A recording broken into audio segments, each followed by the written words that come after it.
قبر د آخرت د پوړونو لومبی پوړی ده او نبی کریم صلی الله علیه وسلم فرمایي چې دا قبر چې دی یا خو روضة من ریاض الجنه د جنت د باغچو باغچه ده و اما حفرة من حفر النیران او یا د اورونو د کندو نه د اور یو کنده ده. دا د حضور پاک مبارک وینا ده. ډېر خلک په دې سوچ کې دي او په دې فکر کې دي چېرې د قبر د عذاب دا به څنګه وي. دا خو مونږه د عقل نه لږ غوندې دا خبره لرې غوندې ښکاري. ځکه نبی کریم صلی الله علیه وسلم فرمایي اذا اقبر المیت اتاه ملکان، چې کله مړی قبر کې کېښودلی شي نو دوه فرشتې وله راشي. هغه دوه فرشتې څنګه وي؟ اسودان تکې تورې وي، ازرقان شنې سترګې وي. دا دې دپاره چې د ده دا شکل د هیبت وي، نو دا هیبتناک شی چې څوک وویني نو دا ځان له عذاب دی که دې ویریږي ښه مضبوط یاره پرې راشي. تک تورې وي او شنې سترګې وي. یقال لاحدهما، یو ته نکیر وي او بل ته منکر وي، ناشنا دي، بلد نی بلد انسان که ډېر هیبتناک شکل وي خو په سړي ته هیبت نه راځي. او چې زیم تیاره دی، زیم پردیسی دی، مرګرم در سره نشتا، لاس او خپې دې تړلی شوي دي، کار نه کوي، او بیا داسې هیبتناک شکل باندې فرشتې م راشي او څوک هغه ته پیژنم نه، نو په زړه کې نورم هیبت راځي. دو فرشتې دې سړي له راشي د ده نه تپوس کوي، درې خبرې ته تپوس کوي. یو دا چې ستا رب څوک دی، من ربکا. نبی علیہ السلام فرمائی که دا سړی نیک دی او په دنیا کې د الله ربوبیت منلی دی، نو دی به وایي چې ربی الله، زما رب الله دی. که لږ ډېر نیک و د الله صفت به مو کی، ربی الله الذي خلق السماوات والارض، هغه ذات زما رب دی چې هغه ته الله وي او د اسمانونو او ځمکې پیدا کړي دي، نهرونه پکې پیدا کړي دي، غرونه پیدا کړي دي. د الله د صفتونه به وکړي. بیا به د دویم نمبر تپوس کېږي چې د نبي علیه السلام متعلق ما تقول فی حق هذا الرجل. حضور پاک مبارک به ورته روزه مبارکه ښکاره کي، یا د هغه شکل به ورته فوټو یا تصویر یا مثالی شکل به ورته ښکاره کي.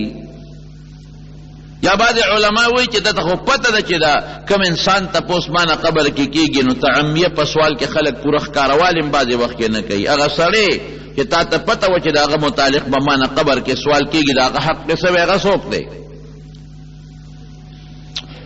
نیک سړی دی، نو دی وایي هو محمد صلی الله علیه وسلم.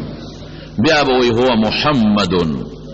صلی الله علیه وسلم، هو محمد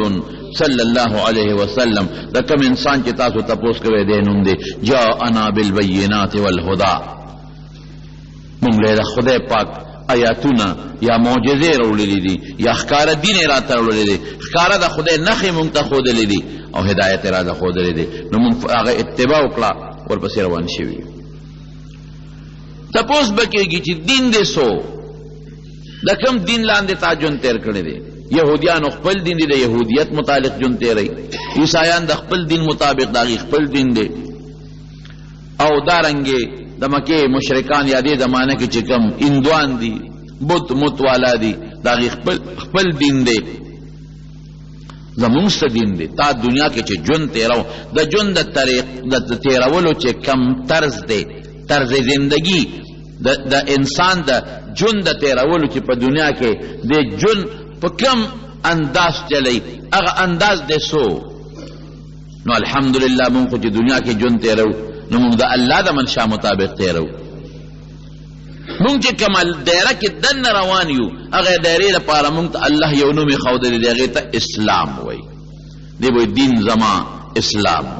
دنیا کې چې ما کم جون په کم نقشه کې تیرو هغې نقشې ته اسلام وایي دنیا کې چې ما جون په کومه دایره کې دننه تیرو د هغه دایرې دننه نوم اسلام دی دنیا کې چې په کم بلډینګ کې ما جون تیرو د هغې روحاني بلډینګ نوم اسلام دی و زمارونو دا جواب به څوک دا ټیک جوابونه به څوک ورکوي دا هغه څوک چې د الله د ربوبیت دنیا کې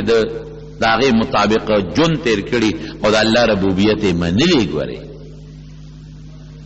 چې زما پیدا کوونکي زما لویونکي د دې حیواناتو پیدا کوونکي لویونکي د اونې بوټي کمال ته رسونکي الله دی د الله ربوبیت د منلي او کدی وی چې نه مړه بس خدای پیدا کړم ټیک د خو رزق به زه ځان له پخپله لټومه نو که بس ما منډې ترړې والې خو ډوډۍ به میلو شي او که بالفرد دا تجارت او دا دکانداری او دا کارخانه مې جوړه نه کړه نو دا ډوډۍ به ما ته نه میلاویږي ټیک ده چې انسان به خپل کسب کوي منډې به وایي دې نه بغیر د انسان ژوند فضول دی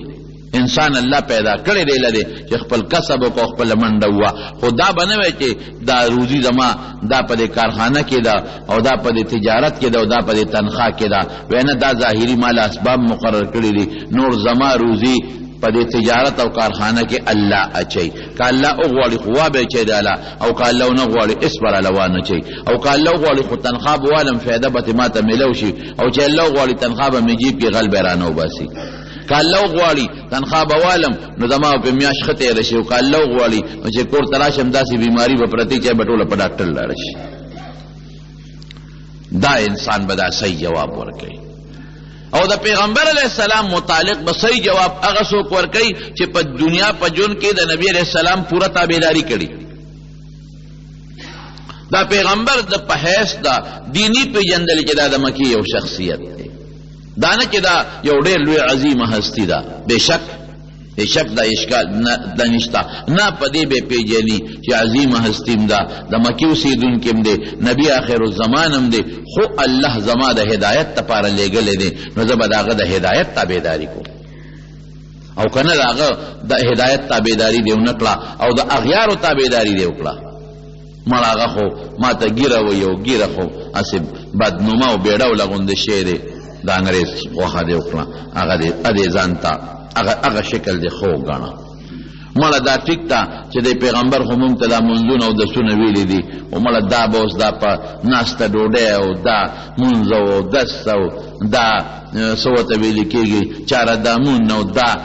مړه څه زړې خبرې دي او دا انګریز سره او اغیارو سره کېناستې او د هغې خلکو تهذیب د په لاس کې واغېشته د هغې په شان د بیزوګانو د حیواناتو خوراکونه کې هغه تشبیه یې وکړله نو پوه شه چې هسې په خولې د پیغمبر اتباع کې خو په حقیقت کې د هغه تهذیب د هغه راوړلی شوي دین د هغه شکل او د هغه عقیده او عمل د زړه ته نه دی پروتی د انګریز هغه زړه ته پروتی دی دا صحیح جواب نشي ورکولی دین سره اسلام چې کوم اصول دي د هغې د دایرې لاندې تا خپل ژوند تېر کړی دی سر دې پې بار نه دی ادخلوا فی السلم کافه الله وایي چې په اسلام کې داخل شه خو چې یو ګوته د امتبار نی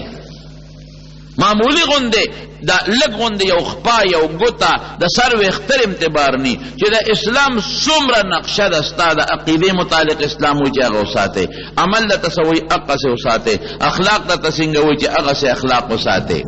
او د کردار چې کم خی چې هم هغسې کردار وساتئ بیع څنګه کې غشتل څنګه کې خرڅول څنګه کې دکانداري څنګه کې بل سره مزدوري دیاړي څنګه کې د بل نه دیاړي څنګه اخلي ښځې سره به څنګه ژوند تېروي ښځه خاوند سره به څنګه تېروي بچو سره به پلار څنګه تېروي مور به ورسره څنګه تېروي بچي به مور او پلار او ښځې سره څنګه ژوند تېروي ګاونډي سره به څنګه تېروي دا ټوله د اسلام نقشه ده چې دا د اسلام نقشه دې منلې ده نو ته به ټیک جواب ورکړې که دې نه منلې ټیک نشي ورکولی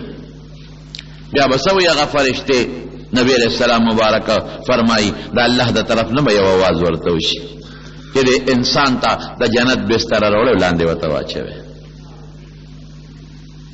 او دې انسان ته د جنت یو کړکۍ کولاو کوي چې دی ورته ګوري او دی ورته خوشحاله لکه دا پخواني بادشاهان به محل کې ناستو او مخامخ به ورته اوبه او چینې او دا دغه به ورته ښکارېدل دا څه ورته ویل کېږي باغونه دقسې جنت کړکۍ ورته کولاو کې چې دې هر وخت دا چمنونه یې او دا کشته اوبه او د جنت دا